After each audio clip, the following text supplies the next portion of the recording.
নমস্কার বন্ধুরা, কেমন আছেন আপনারা সবাই? আশা করছি বন্ধুরা আপনারা সবাই প্রত্যেকেই সুস্থ আছেন, ভালো আছেন। এমন কিছু ছোট ছোট টিপস শেয়ার করব আপনাদের সঙ্গে। আশা করছি টিপসগুলো অ্যাপ্লাই করলে প্রত্যেক দিনের কাজ সহজ হবে। আমরা যে নতুন আলু নিয়ে আসি, অনেক সময় নতুন আলুর খোসা ছাড়াতে না অনেকটা সময় লাগে। আর নতুন আলুর খোসা এতটাই পাতলা হয় যে ছুরি বটি দিয়ে যদি ছাড়াতে যাই দেখা যায় খোসার সঙ্গে অনেকটা আলু অনেক সময় উঠে আসে। তা ছুরি বটি কিচ্ছু ব্যবহার করতে হবে না। আমাদের বাড়িতে যে এই ধরনের চামচ থাকে, কাঁটা চামচ নিয়ে নেবেন, পুরনো বা নতুন কোনো। আর দেখবেন কাঁটা চামচ ছাড়াও কি করব, কাঁটা চামচের যে হ্যান্ডেলটা আছে না, এইভাবে দেখুন কাঁটা চামচের হ্যান্ডেলগুলো না একটু সরু হয়, তাই নর্মাল চামচের থেকে কাঁটা চামচের হ্যান্ডেল নিলে সুবিধা হবে। এই দেখুন কত দ্রুত, মানে সেকেন্ডের মধ্যেই আলুর খোসা কিন্তু ছাড়ানো যাবে। এমনকি আমাদের খোসার সঙ্গে একটু কিন্তু আলু নষ্ট হবে না। দেখুন কত দ্রুত এখানে আমি খোসাটা ছাড়িয়ে ফেললাম। দেখুন পুরোটা আলুর খোসাই আমার এখানে ছাড়ানো হয়ে গেছে। ভালো লাগলে আপনারাও এইভাবেই ছাড়িয়ে দেখতে পারেন। অনেক সময় দেখা যায় আমরা অনেক দিন ঘরে পেঁয়াজ এনে রেখে দিলে পেঁয়াজগুলোর থেকে এইভাবে পাতা বের হতে শুরু হয়। আর এইভাবে পাতা বের হতে শুরু হলে দেখা যায় সেই পেঁয়াজগুলো কিন্তু খেতে ভালো লাগে না। তাই কিভাবে রাখলে পেঁয়াজগুলো থেকে আর পাতা বের হবে না, পেঁয়াজগুলো অনেক দিন ভালো থাকবে। এই দেখুন পেঁয়াজের এইখানে গোড়ার দিকটা না ছোট ছোট শেকড় থাকে। এই দেখুন শেকড় থাকার কারণেই কিন্তু এই সমস্যাটি হয়। তাই আমরা যদি এই যে সামান্য পরিমাণ একটু পেঁয়াজের এই শেকড়ের অংশটা কেটে বাদ দিয়ে দিই, তাহলে কিন্তু আর এই সমস্যা হবে না। আপনারাও বাড়িতে যখন পেঁয়াজ আনবেন এইভাবে শেকড়ের একটুখানি অংশ কেটে এইভাবে বাদ দেবেন, দেখবেন আর কখনোই পেঁয়াজ থেকে পাতা বের হবে না। মিক্সার জারে আপনারা কখনো তেল ব্যবহার করেছেন? আর তেল ব্যবহার করলে কি হবে চলুন দেখে নিই। মিক্সার জারে কম বেশি আমরা প্রত্যেকেই মশলা বা কোনো কিছু পেস্ট করে থাকি। অনেক সময় কি হয়, মশলা বা কোনো কিছু পেস্ট করলে এই যে ঢাকনাটা গায়ে প্রচুর লেগে যায়, এমনকি সেটা আমাদের পরিষ্কার করতে অনেকটা সময় লেগে যায়। তাই সামান্য পরিমাণ একটু তেল, সে রিফাইন তেল হোক কিংবা সরিষার তেল, খুব ভালো করে এইভাবে আপনারা লাগিয়ে নিন। দেখুন এইভাবে খুব সুন্দর করে আমাদের একটু তেল লাগিয়ে নিতে হবে। তারপর আমরা যদি পেস্ট করি না, একটু ঢাকনাতে কিন্তু দেখা যাবে যে মশলা বা কোনো জিনিস পেস্ট লেগে যাবে না। এই দেখুন আমি তেল লাগিয়ে নিয়েছি, আমি পেস্ট করেও আপনাদের দেখাবো। ঢাকনাটা একেবারে পরিষ্কার থাকবে। ভালো করে আমি পেস্ট করে নিয়েছি। এবার আমি ঢাকনাটা খুলে দেখাচ্ছি। এই দেখুন ঢাকনাতে যে সামান্য একটু লেগেছে না, এবার আমি জল দিয়ে দিচ্ছি। জল দেওয়ার সঙ্গে সঙ্গেই দেখুন পুরো ঢাকনাটাই আমার এখানে পরিষ্কার হয়ে গেছে, কারণ তেল দিয়ে নিয়েছিলাম। এইভাবে আপনারাও অ্যাপ্লাই করবেন, আপনাদের দেখবেন খাটনিটা অনেকটাই কম হবে, জিনিসও নষ্ট হবে না। আমরা যে এই ধরনের জুতোগুলো, বাড়ি পরার হাওয়াই চপ্পল হোক বা নর্মাল জুতো হোক, অনেক সময় আমরা ধুয়ে দিই। ধুয়ে দেওয়ার পর আমরা কি করি, জুতোগুলোকে আমরা এইভাবে কোথাও দাঁড় করিয়ে রাখি, যাতে খুব দ্রুত তাড়াতাড়ি জুতোর জল সরে যায় আর জুতোটা যাতে তাড়াতাড়ি শুকনো হয়ে যায়। অনেক সময় এভাবে দাঁড় করিয়ে রাখলে দেখা যায় বারবার পড়ে যায়, নর্মালভাবে রাখলে জল শুকাতে সময় লাগে। আমাদের বাড়িতে যে এই ধরনের ক্লিপ থাকে, জামা কাপড়ের যে কোনো ক্লিপ নিয়ে নিন আপনারা, জুতোতে এইভাবে দুটো জুতোকে একসঙ্গে ক্লিপের সাহায্যে এইভাবে লাগিয়ে নিন। এই দেখুন আমি যেভাবে লাগিয়েছি, এইভাবে লাগিয়ে নেওয়ার পর যদি আমরা রাখি, তাহলে কোনোভাবেই কিন্তু জুতো আর পড়ে যাবে না, সেকেন্ডও সময় লাগবে না। জুতোর যে জল আছে সেই জলটা ঝরে যাবে, এমনকি খুব দ্রুত তাড়াতাড়ি আমাদের জুতো কিন্তু শুকিয়ে যাবে। মশা মারা ধূপকাঠি কম বেশি আমরা প্রত্যেকেই ধরিয়ে থাকি। অনেক সময় দেখা যায় মশা মারা ধূপকাঠির ধরানোর যে স্ট্যান্ড বাড়িতে হয়তো থাকে না বা নষ্ট হয়ে গেছে।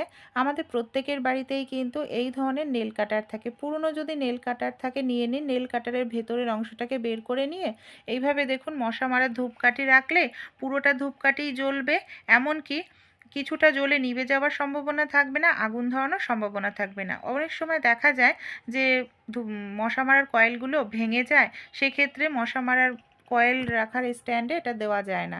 এইভাবে নেল কাটারে আপনারা কিন্তু খুব সহজেই ধরিয়ে রাখতে পারেন, এমনকি পুরোটাই জ্বলবে, ভালোভাবে জ্বলবে। ভালো লাগলে ট্রাই করে অবশ্যই দেখবেন। আমরা যে নেল পালিশ ব্যবহার করি অনেক সময় এতটাই টাইট করে নেল পালিশ আটকানো হয় যে নেল পালিশটা সহজে না খোলা যায় না। কারণ নেল পালিশটা যখন পরি দেখা যায় প্যাচের গায়ে নেল পালিশটা লাগে, যার কারণে এই সমস্যাটি আমাদের হয়ে পড়ে। তাই খুব দ্রুত তাড়াতাড়ি খুলতে পারবো। এখানে আমি নিয়ে নিয়েছি গার্ডার।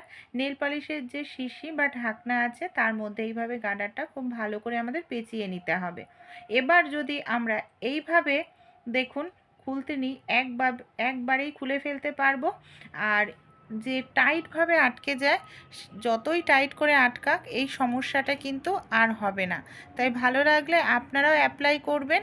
এতে দেখবেন আপনাদের নেল পালিশও ভালো থাকবে, কারণ টাইটভাবে আটকানোও হবে আর নেল পালিশটা খুলতে গেলেও আমাদের কিন্তু কোনো রকম অসুবিধার মধ্যে পড়তে হবে না। সময় আমরা বাচ্চাদেরকে এই ধরনের লেবু খেতে দিই। দেখা যায় আমাদের বাড়িতে জুসার থাকে না, কেটে দিলেও বাচ্চারা হয়তো ঠিক মতো খায় না। তাই কোনো রকম জুসার ছাড়াই কিভাবে আমরা লেবুটার জুস বের করে নিতে পারি খুব সহজেই, আর জুসও বের হবে, বাচ্চারাও পুরোটাই খেয়ে নেবে। এই দেখুন, চলুন দেখে নিই তাহলে। আমাদের প্রয়োজন হবে একটি ছাঁকনি। আমাদের প্রত্যেকের বাড়িতেই থাকে। এখানে আমি একটি বাটি নিয়েছি, একটি গ্লাস নিয়েছি, গ্লাসটাকে এইভাবে উপর করে দিলাম, তার উপরে আমি এইভাবে ছাঁকনিটাকে রাখছি। কিভাবে আমরা এবার জুস বের করতে পারি, আমাদের বাড়িতে যে লেবু আছে লেবুটাকে এইভাবে আপনারা, শুধু মৌসম্বি লেবু নয়, আমাদের বাড়িতে যে অনেক সময় দেখা যায় তরমুজের জুস করে দিই, তরমুজের জুস, যে কোনো জুস আপনারা করে দিতে পারেন। এইভাবে দেখবেন এই যে নেট না, চা ছাঁকনির নেটটায় ঘষা লাগবে আর রসটা খুব সুন্দরভাবে বের হবে, পুরোটা রসই কিন্তু বের হবে। এই দেখুন, একটু রস নেই এর মধ্যে। এইভাবে এটাকেও করে নেব আমরা। দুটোরই আমি করে নিয়েছি। এবার আমি আপনাদের ছেঁকে দেখাবো যে লেবুটার থেকে কতটা আমাদের রস বের হলো আর কত সহজেই আমরা এখানে রসটা বের করতে পারলাম। এই দেখুন, দানা ছিবড়া সব আমরা এখানে রেখে দিয়েছি। এইভাবে একটু চেপে চেপে নেব যাতে যে কোয়াগুলো বা ছিবড়াটা আছে তার থেকে রসটা ভালোভাবে বের হয়। এই দেখুন কতটা সুন্দর লেবুর রস পেয়ে গেলাম কোনো রকম জুসার ছাড়াই। আমাদের বাড়িতে যে এই ধরনের তেলের প্যাকেটগুলো থাকে, এই প্যাকেটগুলো মোটাও হয় আর অনেক দিন টেকসইও হয়। একটি তেলের প্যাকেট খুব ভালো করে আমি দেখুন 3 দিকটা কেটে নিয়েছি। আপনারা চাইলে যে ময়দা বা আটার যে প্যাকেটগুলো সেই মোটা ধরনের সেই প্যাকেটগুলোও নিতে পারেন। এখানে আমি লুচি তৈরি করা লেচিটা নিয়েছি। দেখুন, অতিরিক্ত তেল নেওয়ার প্রয়োজন নেই। এইভাবে আমি প্যাকেটের আরও একটি অংশ দিয়ে এইভাবে আমি ঢেকে নিলাম। আমাদের বাড়িতে যে এই ধরনের যে মিক্সারের ঢাকনাগুলো থাকে না, মিক্সারের একটি ঢাকনা নিয়ে নিয়েছি। ঢাকনাটা দিয়ে এইভাবে হালকা করে আমরা গোল করে চাপ দিতে থাকবো। এইভাবে যদি গোল করে আমরা চাপ দিতে থাকি আর একটু গোল ঘোরাতে থাকি, এই দেখুন কত সুন্দরভাবেই আমরা বেলন চাকি ছাড়াই, অতিরিক্ত তেল ব্যবহার করা ছাড়াই পারফেক্ট লুচি তৈরি করে নিতে পারবো। আপনারা যদি আরও অনেকটা বড় করতে চান তাহলে আপনারা এইভাবে একটুখানি গোল ঘষতে থাকুন, দেখবেন খুব সুন্দর আপনাদের লুচি বেলন চাকি ছাড়াই তৈরি হয়ে যাবে। এই দেখুন কতটা সুন্দর এখানে আমার লুচিটা তৈরি হয়ে গেল। এখানে আমি আরও একটু বড় করে নিচ্ছি, লুচিটা একটু মোটা ছিল তাই। এই দেখুন একেবারে পাতলা পারফেক্ট লুচি বেলন চাকি ছাড়াই তৈরি হয়ে যাবে। এমার্জেন্সি সময় এই টিপসটি আপনারা ট্রাই করে দেখতে পারেন যদি আপনাদের হাতের কাছে বেলন চাকি না থাকে। আশা করছি টিপসটি ট্রাই করলে আপনাদের যে প্রত্যেক দিনের কাজ দেখবেন সেটা অনেকটাই ইজি হয়ে যাবে। অনেক সময় আমরা বড়রা কেউ বাড়ি থাকি না, ছোটরা বাড়ি থাকে, সেই ক্ষেত্রে নানারকম ম্যাগি কিংবা দেখা যায় ডিমের অমলেট রান্না করে খায়। সেই ক্ষেত্রে পেঁয়াজ কাটতে গেলে হাত কেটে যাওয়ার সম্ভাবনা থাকে। তাই পেঁয়াজের সামনে হাত দেওয়ার প্রয়োজন পড়বে না, এমনকি একদম ঝিরিঝিরি করে পেঁয়াজ কেটে নেওয়া যাবে। এখানে পেঁয়াজটাকে আমি খোসা ছাড়িয়ে দেখুন এইভাবে কাঁটা চামচ দিয়ে আটকে নিয়েছি, তারপর পেঁয়াজটাকে কাটছি। কত সহজেই এখানে একেবারে ঝিরিঝিরি করে পেঁয়াজ কেটে নিচ্ছি। আর এইভাবে যদি আমরা পেঁয়াজ কাটি হাত কেটে যাওয়ার কিন্তু কোনো রকম সম্ভাবনা থাকবে না, কারণ দেখুন হাতের আঙ্গুলটা আমাদের এখানে অনেকটাই দূরে রয়েছে। ভালো লাগলে আইডিয়াটি অবশ্যই আপনারাও কিন্তু ট্রাই করে দেখবেন, আশা করছি ভালো লাগবে। আমাদের বাড়িতে যে এই ধরনের বোতামগুলো থাকে না, অনেক সময় দেখা যায় আমাদের বোতামগুলো এখানে সেখানে রাখি, একটি একটি করে হারিয়ে যায়। যখন দরকার তখন আর আমরা খুঁজে পাই না। ছোট্ট এই টিপসটি অ্যাপ্লাই করতে পারেন।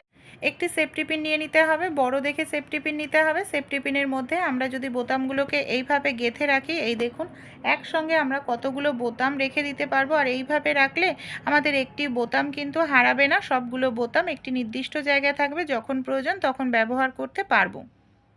অনেক সময় দেখা যায় আমাদের বাড়িতে যে গ্যাস শেষ হয়ে যায়, গ্যাসের সিলিন্ডারের ওপরে যে ক্যাপটা থাকে, এটা খুলতে অনেকেরই অনেকটা শক্তি প্রেশারের প্রয়োজন হয়। বিশেষ করে বাড়িতে যে বয়স্ক মারা থাকে তাদের জন্য এটি আরও বেশি সমস্যার হয়ে পড়ে। সেক্ষেত্রে আপনারা একটি চিরুনি নিয়ে নেবেন, এই ধরনের পুরনো যে কোনো চিরুনি যেটা ব্যবহার করেন না। চিরুনির যে দাঁতটা আছে মোটা জায়গাটা এইভাবে গ্যাসের সিলিন্ডারের ক্যাপের জায়গায় ঢুকিয়ে দিন। তাহলেই দেখবে আংটাটা ঢেলা হয়ে যাবে, কোনো রকম শক্তি প্রেশারের প্রয়োজন নেই। ওপর থেকে আপনারা হালকা করে এইভাবে একটু টান দেবেন, দেখবেন খুব সহজেই আপনারা গ্যাসের সিলিন্ডারের ক্যাপটি খুলে ফেলতে পারবেন। দারুণ একটি আইডিয়া। ভালো লাগলে ছোট ছোট টিপসগুলি অবশ্যই কিন্তু বন্ধুরা আপনারাও অ্যাপ্লাই করে দেখবেন। আশা করছি টিপসগুলি কাজে লাগবে।